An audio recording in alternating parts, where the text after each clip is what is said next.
Galatians chapter 2. Then after 14 years I went up again to Jerusalem with Barnabas, taking Titus along with me. I went up because of a revelation and set before them, though privately before those who seemed influential, the gospel that I proclaim among the Gentiles, in order to make sure I was not running or had not run in vain. But even Titus, who was with me, was not forced to be circumcised, though he was a Greek.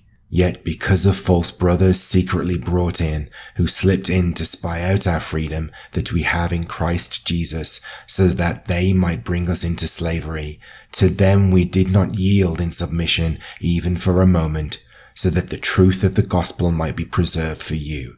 And from those who seem to be influential, what they were makes no difference to me. God shows no partiality. Those, I say, who seemed influential added nothing to me. On the contrary, when they saw that I had been entrusted with the gospel to the uncircumcised, just as Peter had been entrusted with the gospel to the circumcised, for he who worked through Peter for his apostolic mystery to the circumcised worked also through me for mine to the Gentiles. And when James and Cephas and John, who seemed to be pillars, perceived the grace that was given to me, they gave the right hand of fellowship to Barnabas and me, that we should go to the Gentiles and they to the circumcised.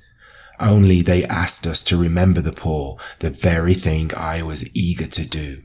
But when Cephas came to Antioch, I opposed him to his face, because he stood condemned. For before certain men came from James, he was eating with the Gentiles, but when they came he drew back and separated himself, fearing the circumcision party.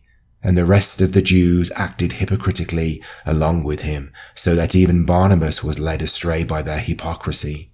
But when I saw that their conduct was not in step with the truth of the gospel, I said to Cephas before them all, "If you, though a Jew, live like a Gentile and not like a Jew, how can you force the Gentiles to live like Jews? We ourselves are Jews by birth and not Gentile sinners, yet we know that a person is not justified by works of the law, but through faith in Jesus Christ. So we also have believed in Christ Jesus, in order to be justified by faith in Christ and not by works of the law, because by works of the law no one will be justified. But if, in our endeavor to be justified in Christ, we too were found to be sinners, is Christ then a servant of sin? Certainly not. For if I rebuild what I tore down, I prove myself to be a transgressor. For through the law I died to the law, so that I might live to God. I have been crucified with Christ.